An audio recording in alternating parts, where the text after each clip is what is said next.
Okay, so we're here at the Two Tribes and checking out the game Rive, and I'm standing here with the actual composer, almost the writer of the game, right? That's right. My name is Niels het Hoofd, and I wrote everything in Rive. Great. So please tell me, what kind of game is this? It's a shooter and a platformer. It starts out floating in space, then you land in the starship, and there are many different parts to the game.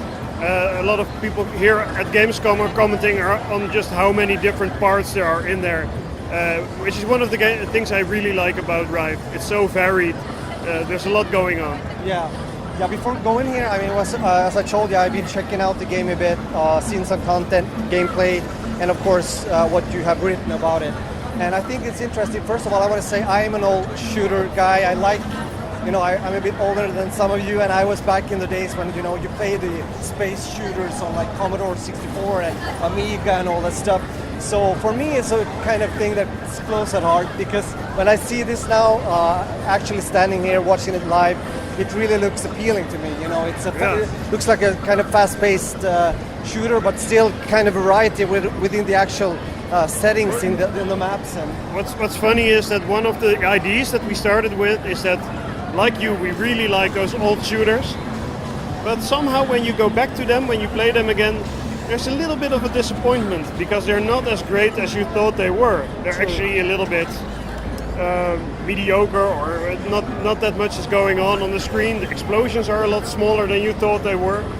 So what we set out to do is to make a game that makes you feel like you felt back when you were young playing those shooters, but that is actually up to date for today, and that looks like a 2016 game basically. Yeah, it looks very nice. I like it's very colorful, and again, it works well, as I can see from here watching Adam playing here. Is there what kind of system do you have here? Is it kind of achievement system? Do you level up in some way, or is there achievements? Yeah. So there's a campaign. You make a journey through the starship that you end up on. You even make a friend there. Oh. And you start with just a machine gun, and then gradually you get special attacks, and those are really useful in the big battles. Without the special attacks, you really can't defeat the big bosses and such. And then we also have hacks that you can collect, and with each hack you can from then on hack a certain kind of enemy to help you instead of fight against you. Oh, that's interesting. So the first one you get is a robot that heals other robots, so he starts healing you. That's of course a very sort of defensive move, but later on you get a gun turret that starts following you, and essentially it doubles your firepower. So it ups the spectacle even more. Wow, that sounds really interesting. And when it comes to platforms, what are we? It's coming out on September 13th on PlayStation 4 and Steam. Oh, really nice. Yeah, and we Before I press the recording button, since I have been reading about the developers here, the Two Tribes and everything. You guys are from the Netherlands, wanted to say that, and you've been working for quite some time. But this is actually, Rive is the last title that you're doing now. That's right. How come? Please tell me a bit about it. Yeah, as I also said, I'm not one of the founders of the company. I'm not even an employee. I'm the writer, so I'm a freelancer. Yes. But basically, the two founders, Colin and Martijn, they've been doing this for 16 years, and they just decided that while they really like making games and think they're really good at it, they are sort of getting too old for this industry.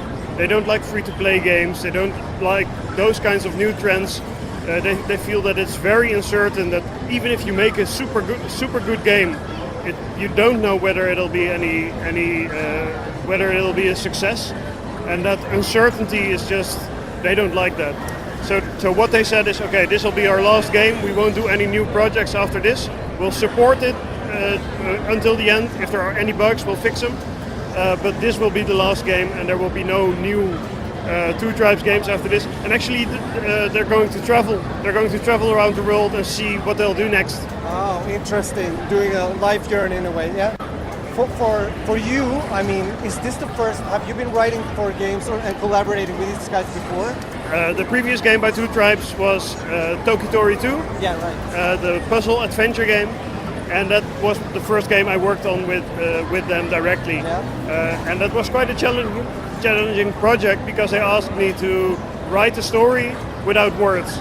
So especially in the first version of Tokitori 2, there was no text at all. Oh, really? Everything is implicit. Everything is shown by the environment and by what happens instead of what's said.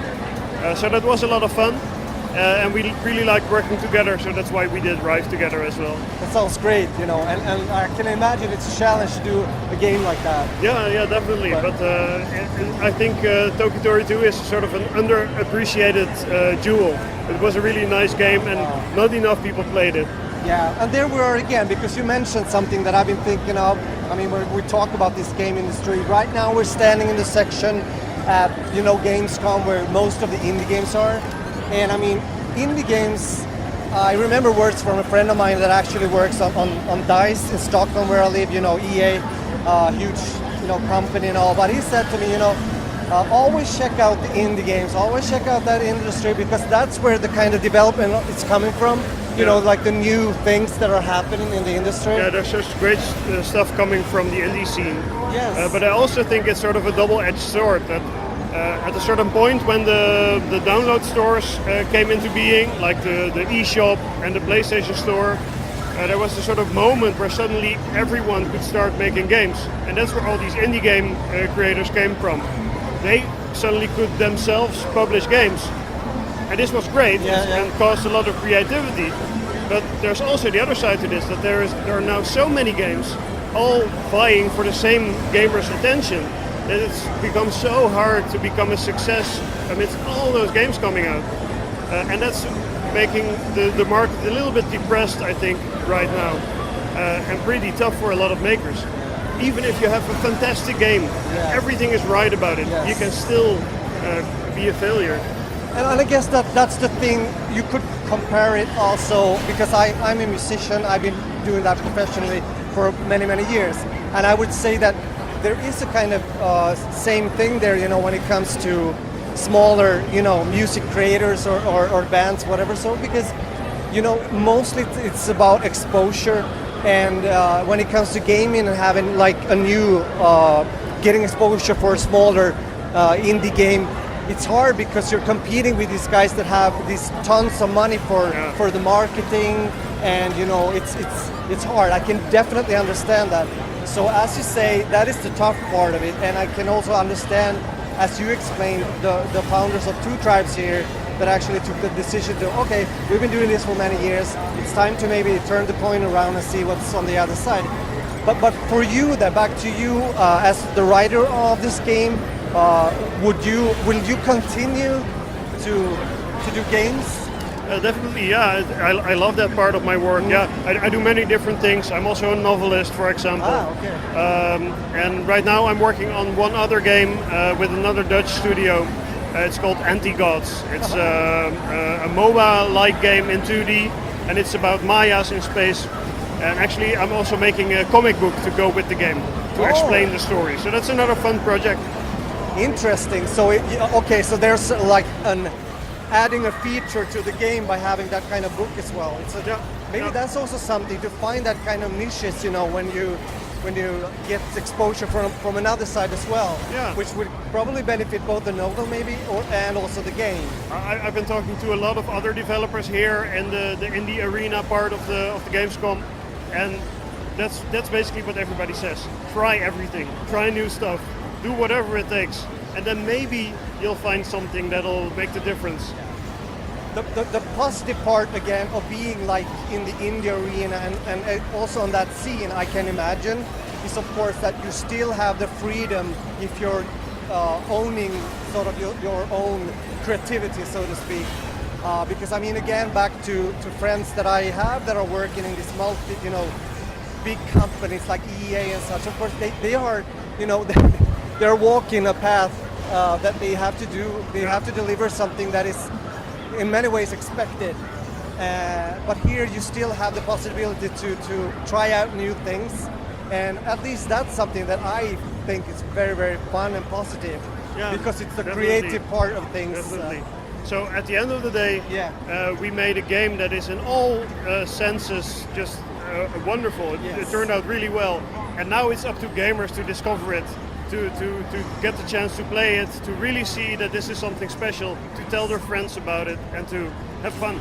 Definitely. I think it sounds marvelous. And again, I've been standing here watching when Adam here is playing, and I like what I see. I really want to try this myself, put time into it and feel how it works. I'm also going to listen to the words of Adam when he's done playing.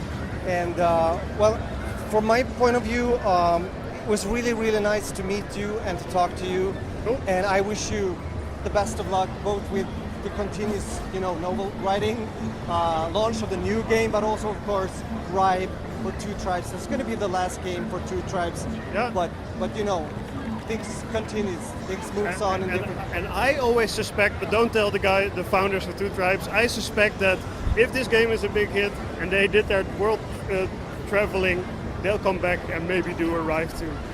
But don't tell them I said that. Yeah, I didn't hear that from you. That's what we're going to say, right? This is off the record, okay? That's off the record. Oh, actually, it was on the podcast. No. Yeah, but thanks a lot. Thanks. Thank you. Really. Yeah.